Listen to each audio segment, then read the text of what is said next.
That's one fine looking backwards bumper now, isn't it?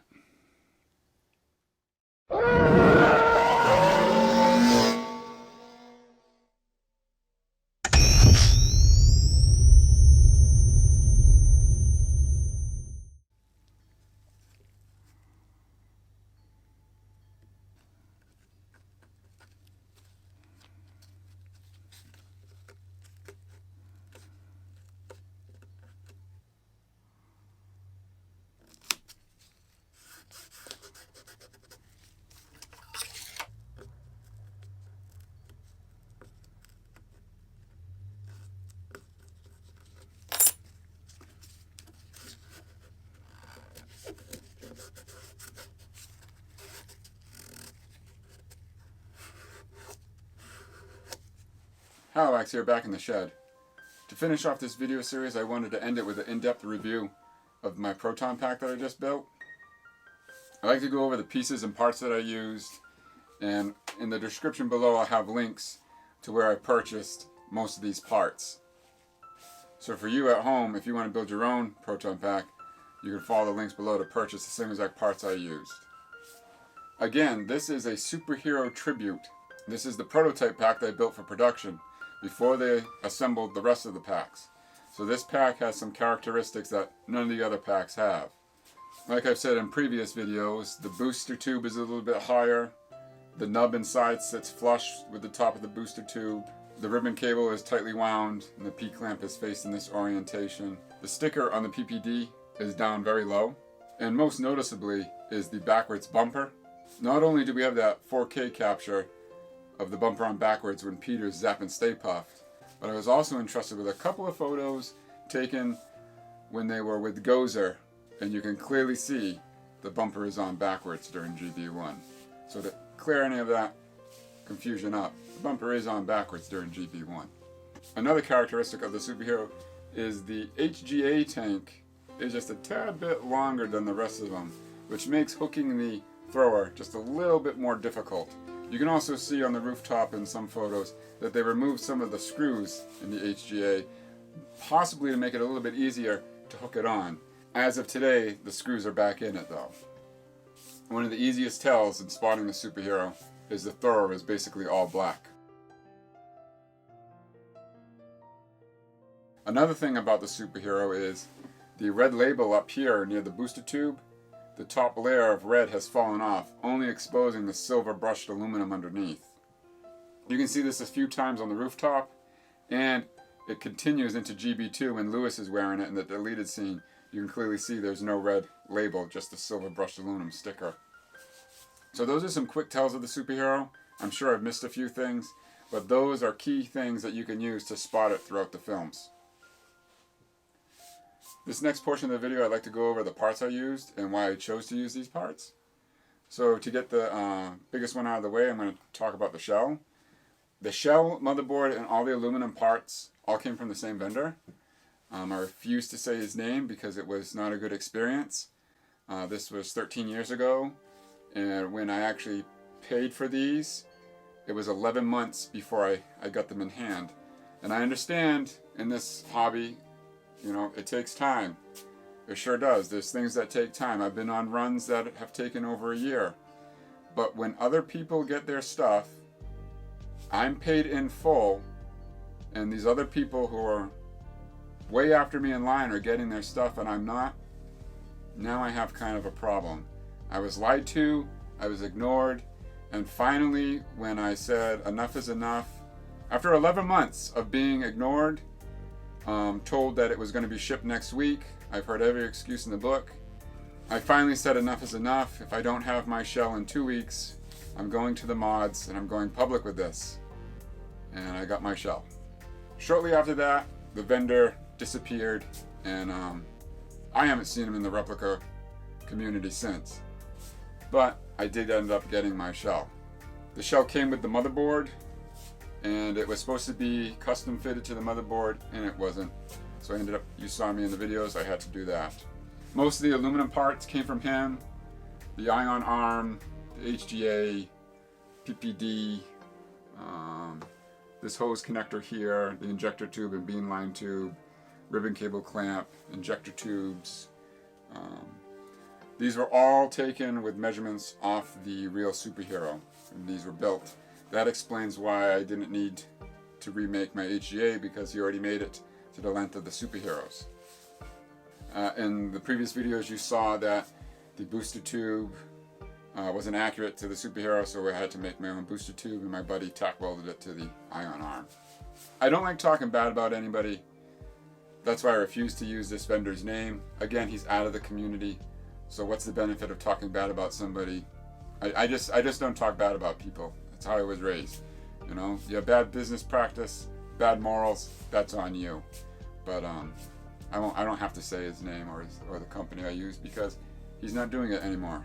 So if he was still around, I would mention the name to warn and potentially save other people from getting scammed. But he's not in business anymore, and he's not doing this, so I don't have to say any names. In all honesty, I mean, I did have to wait. Other people did get cut in line in front of me, and I mean a lot of people, 11 months worth of people. But he did deliver. I did end up getting it, so he did deliver. I just had to really fight for it.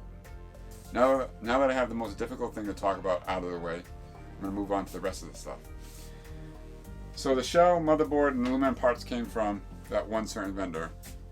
I ended up hunting down mostly all of the vintage parts I needed, but that was over 10 years ago, and I was living with a girlfriend at the time, and I'm pretty sure now a lot of the stuff was thrown away, which includes vintage elbows, with one of them still in the box, the cardboard box. I had the cardboard box and everything, and I'm pretty sure those were thrown away, because I can't find them, along with other stuff that was thrown away.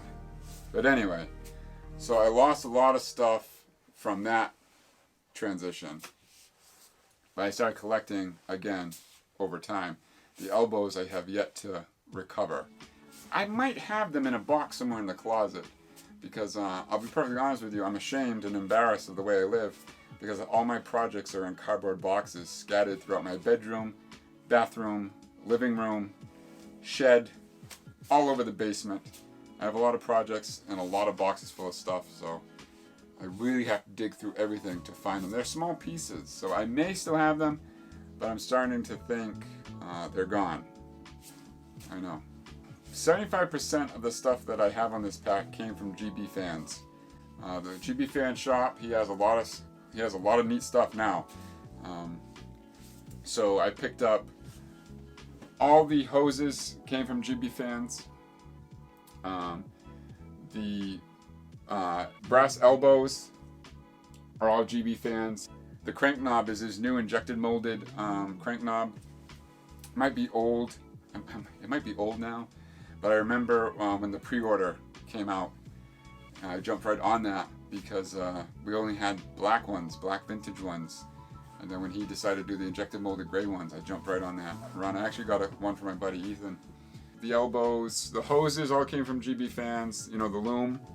So the elbows, back to the elbows actually came from Dr. Slurpee. He actually messaged me on the RPF. He's like, Halliwax, I'm actually working on this project, and I noticed that you were missing your elbows. Check this out.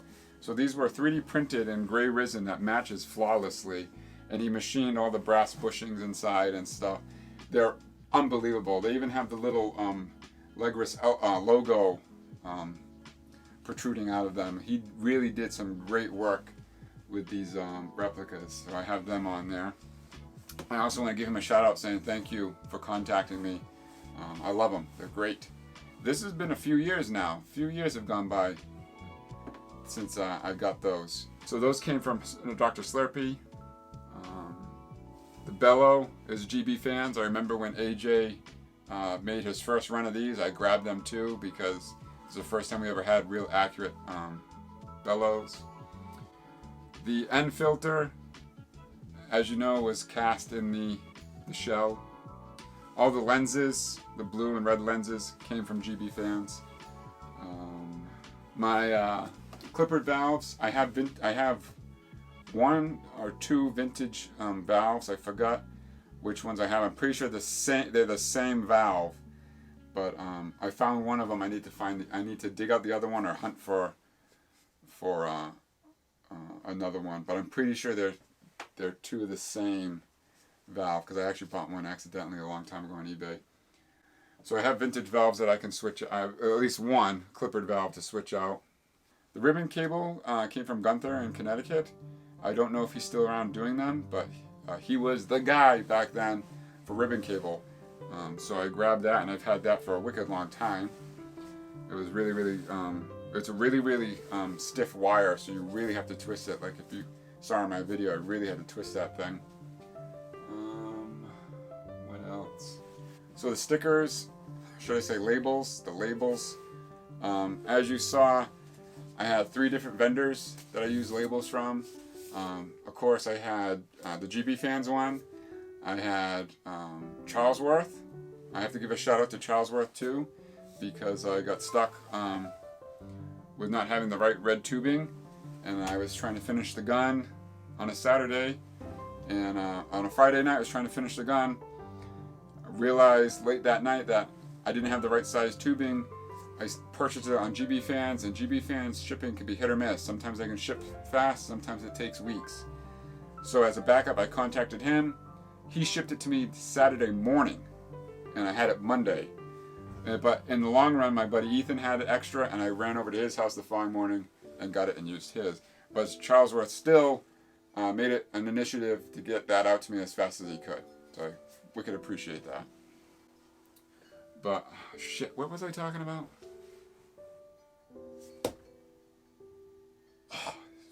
Goddamn head of mine is gone. Oh, the labels. So I had the GB Fans brushed aluminum ones. I had the Charlesworth ones, and which has beautiful rub-ons. I used his rub-ons on the thrower. And then I also had a set of brushed aluminum ones from the original vendor. The original vendor was making brushed aluminum labels before anybody else, and back in the day, he was the only guy to get them from. So because of the hassle I went through on getting the shell, he actually ended up throwing in a set of labels for free. I opened up the box, and there they were. I'm like, I never ordered these. And it was, he had like a little apology on there, sorry for the wait or something like that. So again, I can't talk bad about the guy. I just wanted my damn shell, you know. So those stickers, I had to pick and choose. I liked the colors of one sticker. I liked the brushed aluminum of the other stickers. Over the years, I did purchase aluminum labels. Back then, I thought they were aluminum, but apparently no, they're not. They're actual stickers. The only one that looks aluminum is the one in the HGA. So I ended up using that one from the HGA. The GB Fan shop actually sells aluminum labels now, but the ones that I used were from a vendor. I think it was Joe Luna. Way back then, his name was Joe Luna. I think I bought them from, and he made them. So my labels are super old, but they still stuck. The backing, the stickers still actually stuck onto the metal, so that was good. So I'm gonna move on to the thrower. The thrower is a complete kit from Freaky Geeky. Freaky Geeky, it's one of his old kits. Again, 13 years ago old. Like I said in the previous video, I was just lucky enough on that day. I said, hey, can I get on a run? And he said, well, what are you looking for? And I said, this, and that. He goes, listen, I have my own personal one here that I'm going to put up for sale to fund a project. Do you want it? I grabbed it. So that's his personal thrower on there. All the aluminum parts on there, the knobs, the gun rack, the V-hook, all that stuff is from him. It came basically complete except for the grips. So as you know, the grips, I was lucky enough to have a viewer reach out to me and offer to donate some lineage parts. I think that is so cool that one, he reached out to help me, and two, it's freaking lineage grips on this thing. I can't believe it to this day. And when anybody comes over to check it out, I've mentioned it like 3 or 4 times. Like, this is off the real pack. It's one of my favorite parts on the pack. It's a toss-up between the grips or the bumper. It's a toss-up, depending on what day it is. My favorite part to look at. So all the aluminum knobs and pieces on here came from Freaky Geeky. I'm pretty sure he machined all that stuff himself. I could be wrong, but I'm almost positive he made all that stuff. Yesterday I put on the Ghost Labs 42 bar graph bezel. So I purchased my bar graph bezel many years ago when Doug did his very first run. I think he did a run of 25. I was so nervous of missing out on the run, but I got in on it. And when it came to the house, it was the very first time I actually held a 3D printed part. So that was an experience on its own. But I lost it. It's somewhere in a box somewhere. I know I have it. I know I have it. Because I know what other parts should be with it, and I can't find those as well. I'm missing a couple smaller boxes. So I know for a fact I didn't lose that in the transition from the ex-girlfriend's house. So it's somewhere down there. I ended up ordering one, and it got lost in the mail, and it just showed up, not yesterday, the day before, because you want a 24-hour waiting period to let the tint and the wet transfer to dry. So I put that on there now, so I'm happy with that. I 3D printed a little bezel for the parade, and I clipped that on there. I 3D printed it myself, so it wasn't accurate, but nobody could tell. So now I have that bezel on there. The again, all the parts on here, the hook and everything came from Freaky Geeky. I have to give a big shout out to Phil on the GB Fans forum. He gave me the pieces of acrylic tube and the vintage bulb holders that I used. He gave me those. So big shout out to Phil. I don't know if Phil's still around, but Phil was wicked active on the forum back in the day. He did a lot. So if he's watching, I want to say thanks, Phil. Remember me? It's finally done. Never thought it'd be done, right? Phil was a wicked good guy, and he was good to me. He also sent me bootlaces one day, just out of nowhere. Just like, hey, I got some extra bootlaces. They're a little bit more accurate, so throw those on your boots. And that's how the community was back then. I like to see more of that. I like to see more of that. People helping people. Does that wrap up the thrower? The V-hook. The V-hook, again, on the gun was Freaky Geeky, but the V-hook on the pack, I have a couple of them. I bought a couple of them. And the one I ended up going with is from Gunther from Connecticut. Gunther made me that many years ago, and I've had it the whole time. I like that one the most. It looks most true to the original one to me. Some people change the size of the screws that they use, and Gunther's, I think, look the best. So I put that on there.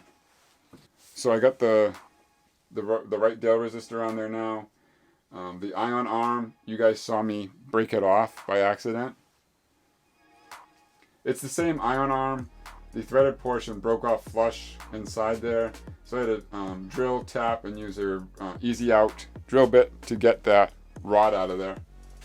As you can see in the video, I counted the rings on all of the loom on the tubes, so they all have the right amount of rings on the loom. Same thing with the electrical tape on the main gun loom. I counted the loops to make sure that it's pretty much to scale. Again, I tried to match all the hardware. Believe it or not, I have over $400 in hardware. Screws, rivets, washers, nuts, lock washers, all that stuff. There's over $400. As you can see in the beginning of this video, I threw on the final two pieces to complete the pack, which were these two pieces of gaffer's tape right here. Why it's on there, I don't know. There's a theory where they think the shell is casted thin here and that the lights from the power cell are bleeding through here. That's a theory. The gaffer's tape is on there on the rooftop too. You can see it in many photos and even a few screen grabs when Peter's wearing it, you can clearly see the gaffer's tape there. So like I said, probably about 75% of the parts on this thing came from GB fans. I had the GB fan straps.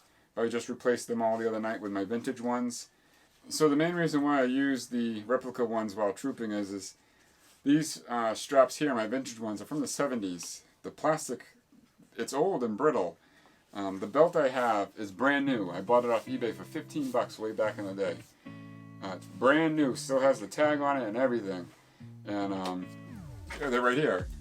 And I'm just too afraid of those snapping. Look how clean the black plastic is. Brand new, never used. So I'm just too afraid of being out trooping and those breaking. You can see on eBay a lot of the times they're broken, so I figured I'd throw the replicas on and that's it. Same thing, if I go out trooping in it, it takes only a couple minutes. I'll take the vintage straps off and throw my replica ones on. But I've had these since I was, everyone's going to say since I was a kid. But yeah, I've had these for a long time, very long time. These came off one of my very first packs that I ever built. So they're old, very, you can hear it, they're very brittle and like petrified because that's how old they are. So it came off one of my very first packs. So I think that wraps up everything externally about the pack.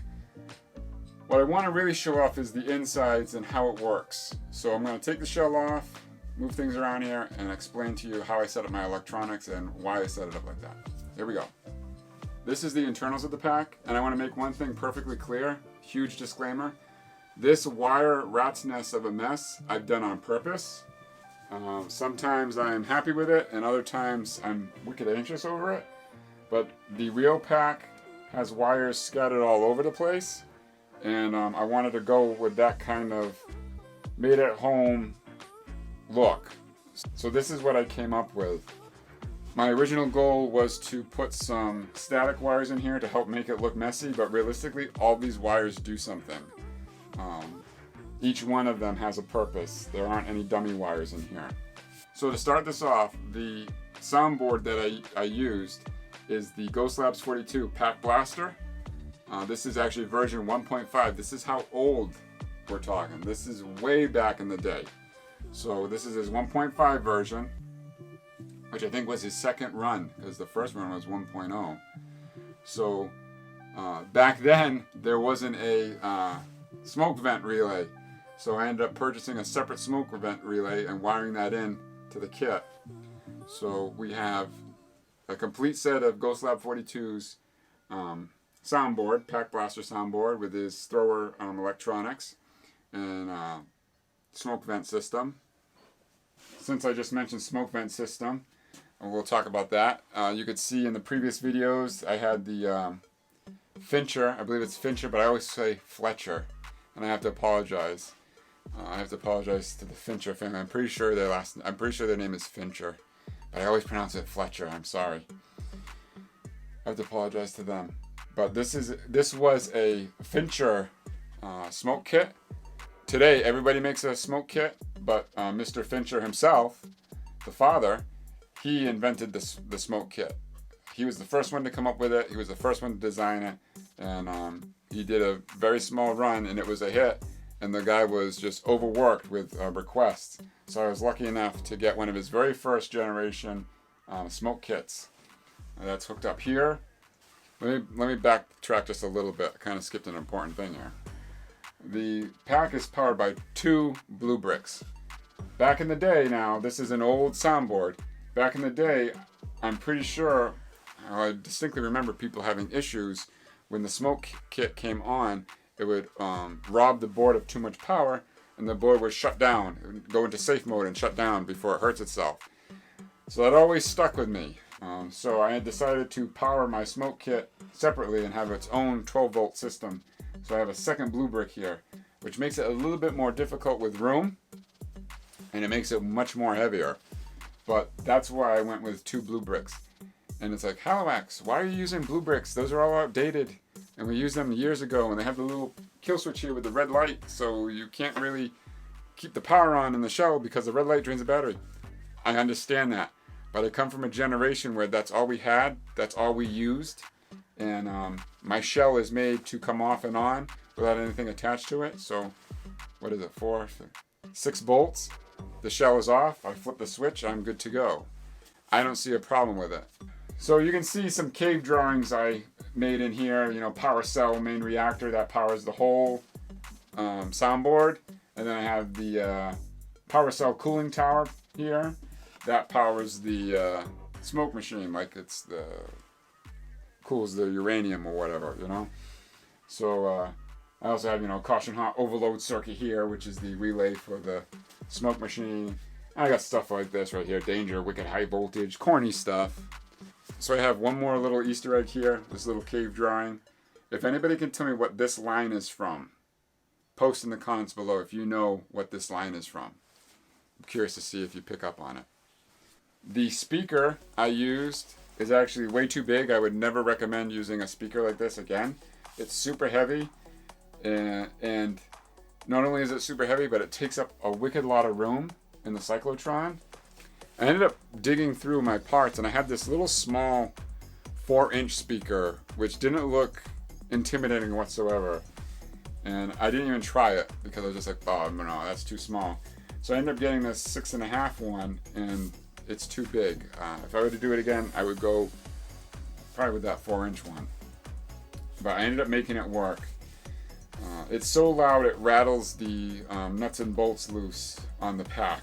So again, I'd much rather use a smaller speaker because it's super heavy. The pack is super heavy. I actually bought a scale to measure it before this video is over so we can guess how much it weighs. Post below right now how much you think it weighs, because you can see the internals. So I'm curious to see what you guys at home think. Just post a quick post in the comment section on what you think it weighs. One of my favorite things about the internals of this pack is this circuit setup here. Matt and I were talking, and Matt has been my go-to guy for this project. This pack wouldn't have come out the way it has if it wasn't for this guy. He has spent a ton of time with me on this thing, of all different hours of the day. So I reach out to him all different hours, and he replied back wicked quick with my answer. So I can't thank Matt enough for helping me through this. Again, I'm telling you, it wouldn't have come out like this if it wasn't for that guy. So wicked big thank you to him. Many years ago, we're spoiled right now because we have all these photos of it, but many years ago, those photos weren't public. They actually leaked. And if you were lucky enough to be in the right place at the right time, you could have saved them, which I did back then. Actually, I didn't save them. They were sent to me, and then they showed me where they were, and I downloaded them all again. But what I loved was the actual circuit board that was shown that powered the pack. And believe it or not, Matt, who's had hands-on experience with the packs, he got to examine the superhero, and he built his own circuit that powered a pack just like the freaking superhero. He hunted down all the microchips and processors and replicated it exactly. So he gave me his parts list of all the chips to order. I ordered all the chips. I ordered all the greeblies. The dip switch thing here. I was looking at the photo and I'm saying to myself, I swear that looks like a toggle switch. I swear that's a toggle switch right there.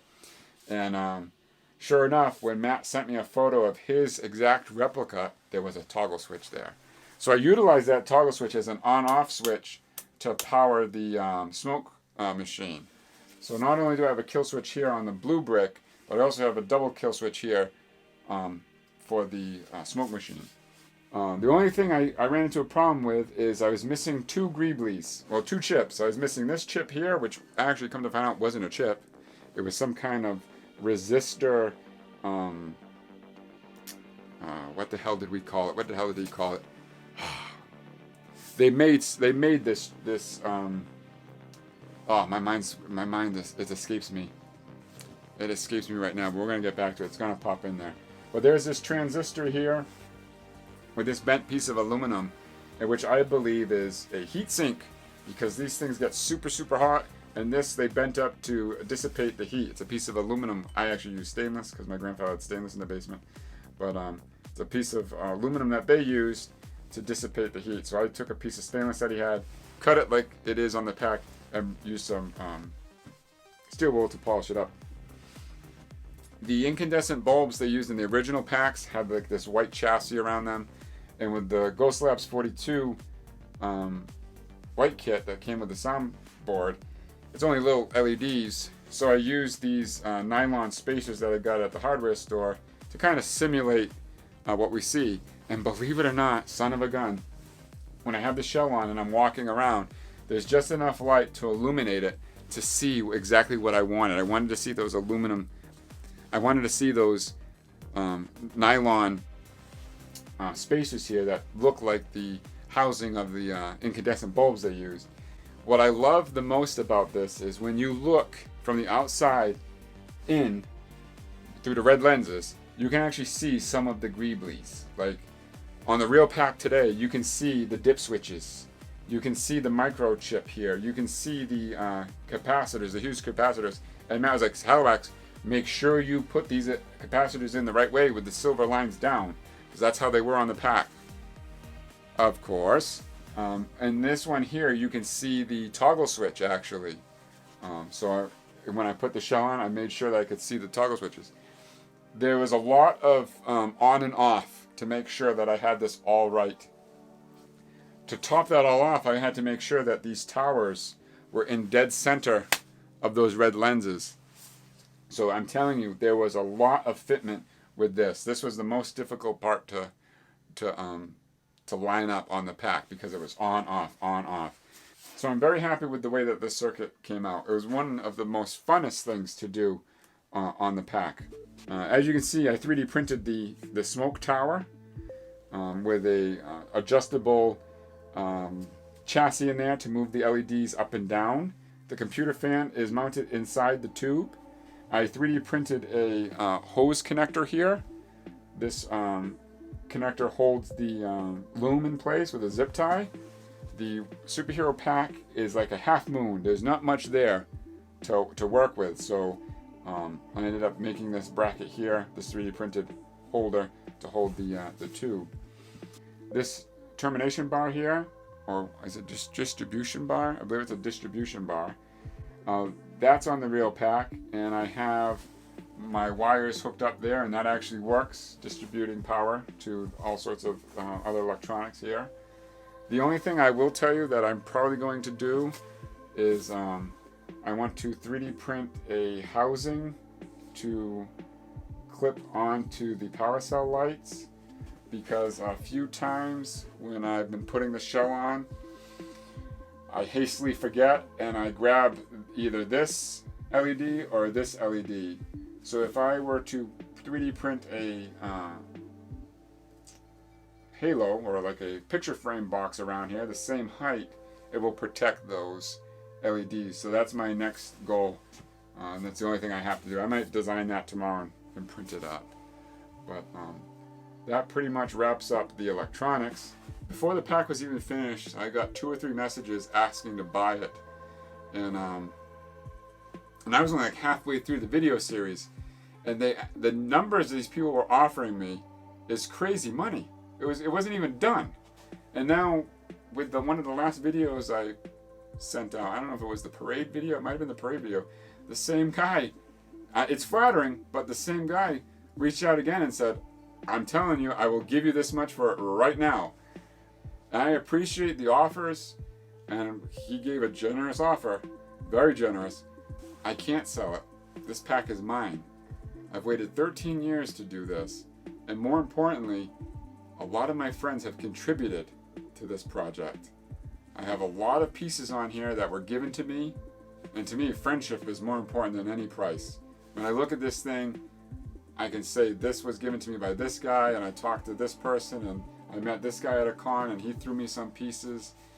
So it's not, the pack is not for sale, but I seriously appreciate the offers that I've been given.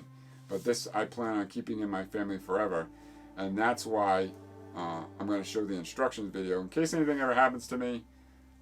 they know how to work it.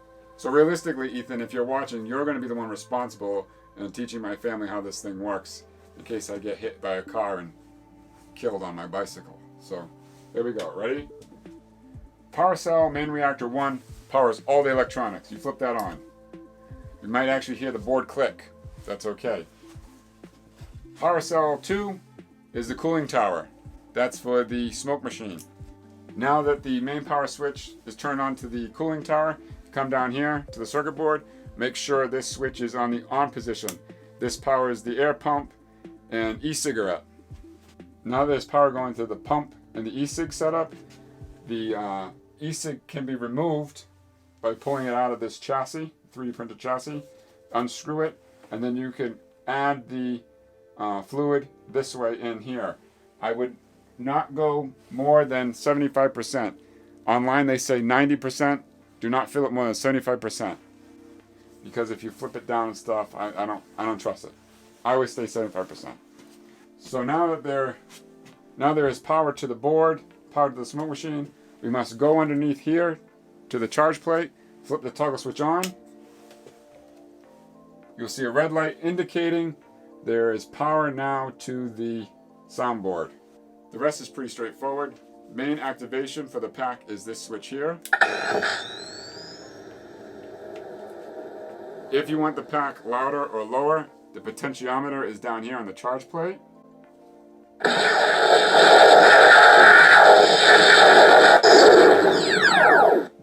You can see the new Ghost Labs 42 bar graph bezel. That is sexy. I wired the particle thrower just like Doug's instructions. So all the buttons and wires work to his diagram. So you have the intensity or intensify. That's a fire button. The secondary button here, when pressed, activates the smoke machine.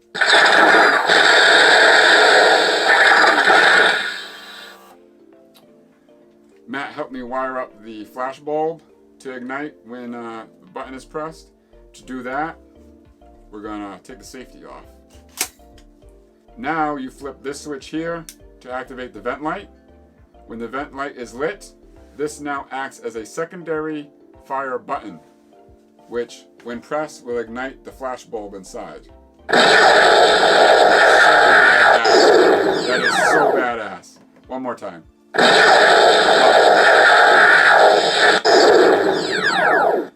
One other thing that I tweaked after the parade was the pop mech. The pop mech was catching on some wire loom inside.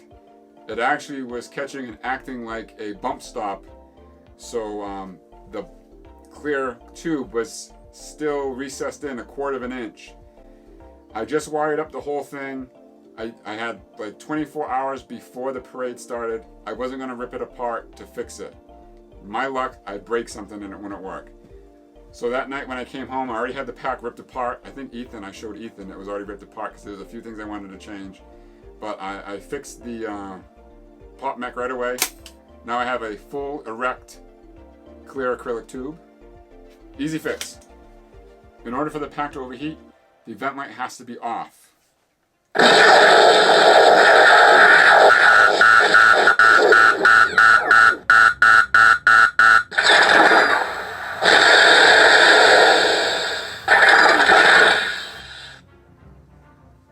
And of course, main power to power down.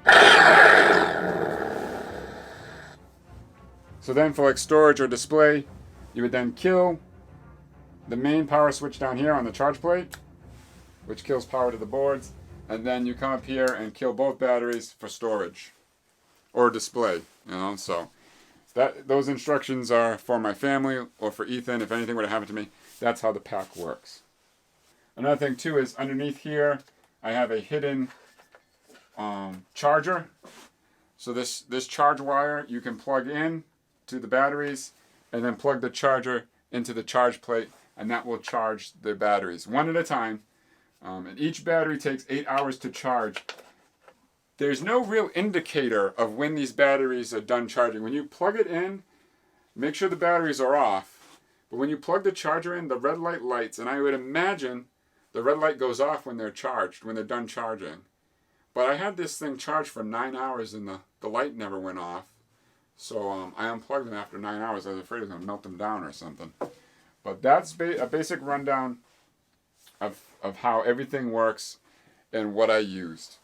So that's that.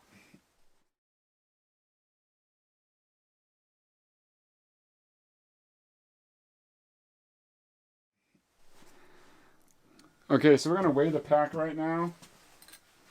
I had to buy this luggage scale because I have a scale that I use to weigh my bicycles because they're supposed to meet certain weight limits at certain races. But that scale is only good for like 25 pounds. And I'm sure this weighs more than 25 pounds, so I was afraid I was going to break it. So I bought this new one. Came in today. So we're going to set it up now. Any guesses as to how much it weighs? Post in the comment section below. Okay. 3 pounds? That's wrong. There's no way. It's saying 30.1 pounds. There's no way it's 30 pounds. This thing's broken. This weighs way more than 30 pounds. 31.4 pounds. Holy shit. This thing feels like it weighs 70 pounds. Would have never believed it weighed that little. There's no way it's 30 pounds. It's reading 31.4 pounds. I think this scale is off. I'm going to go weigh one of my race bicycles, which I know weighs 14.2 pounds. See if the scale is accurate. Believe it or not, I just came back from the basement. My bike is spot on. This thing's accurate. So the pack weighs 31.4 pounds. Sure did feel like it weighed 80 pounds when I was marching. So that is a basic rundown of the ins and outs of my superhero tribute.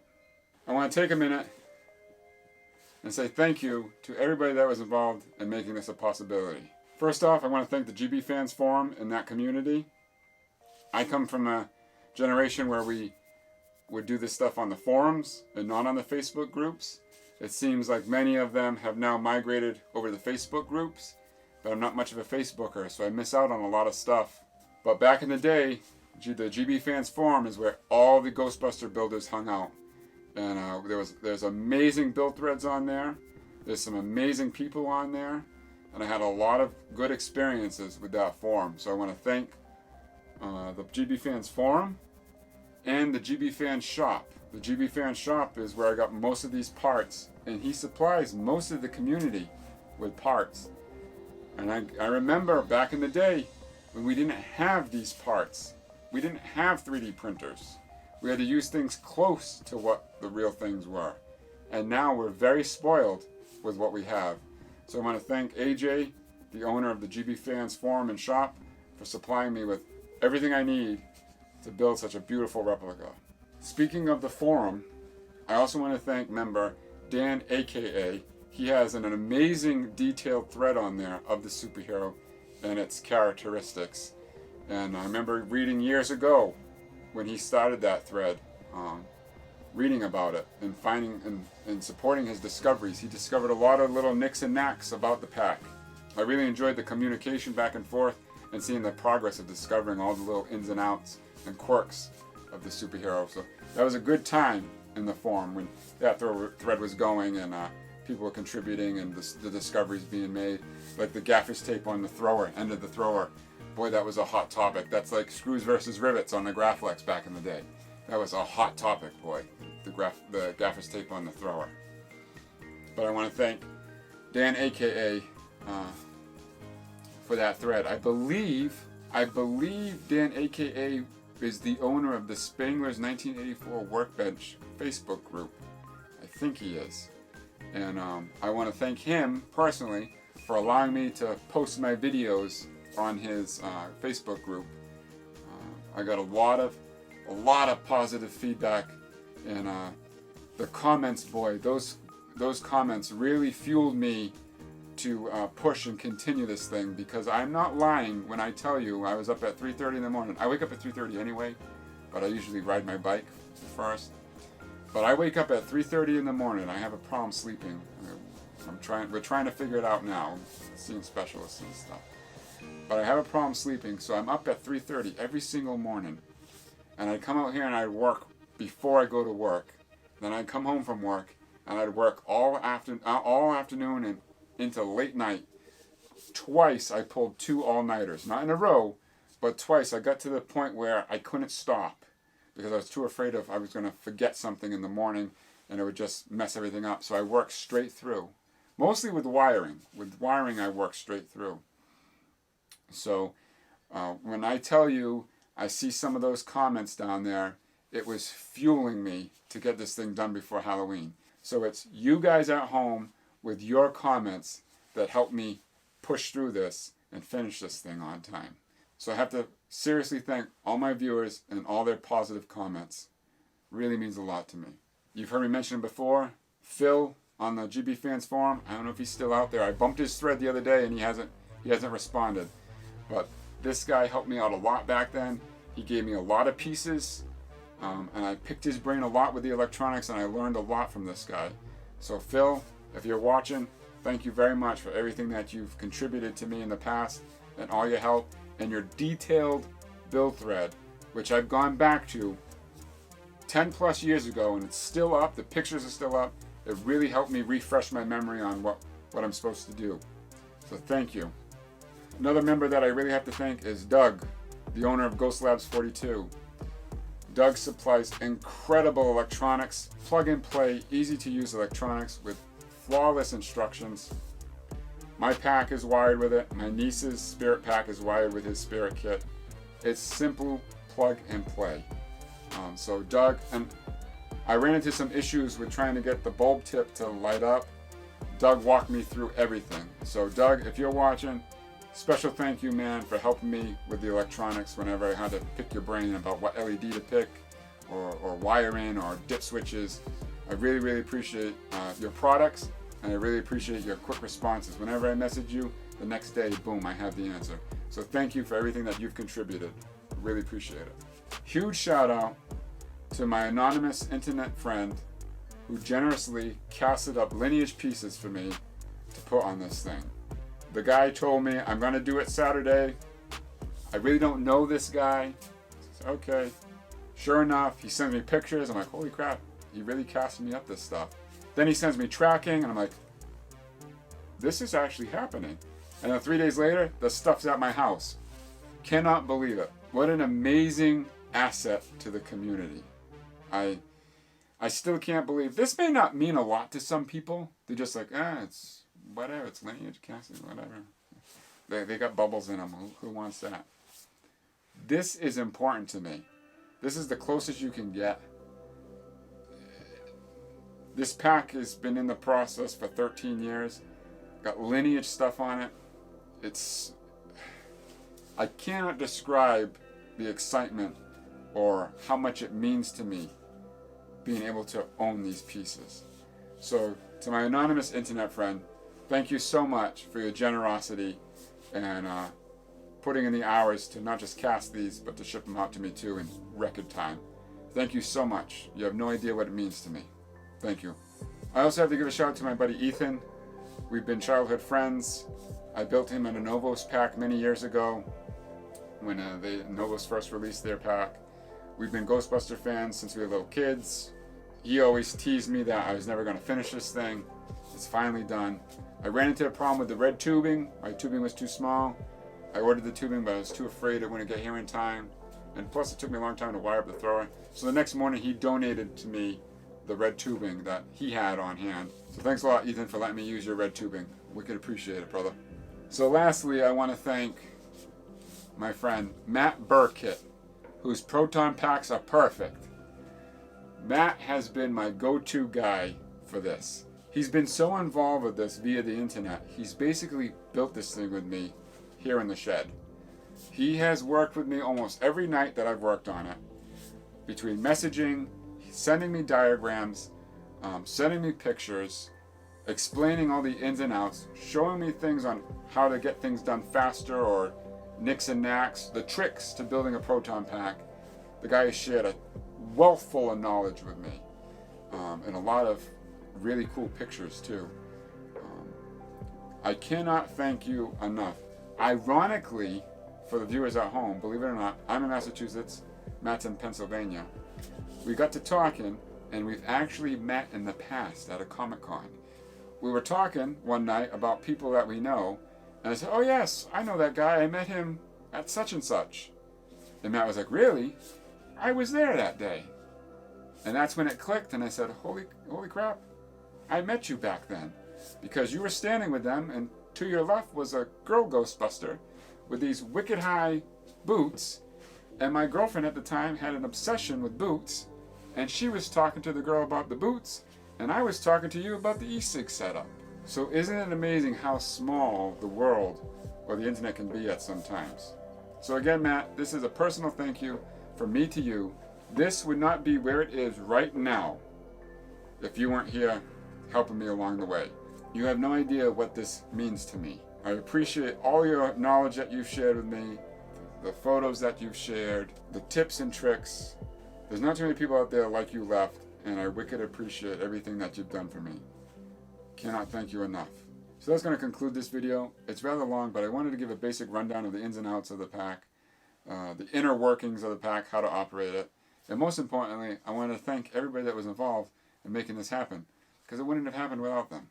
So this is a personal thank you from me to everybody involved who's contributed in getting it to this level. It would not have happened without you.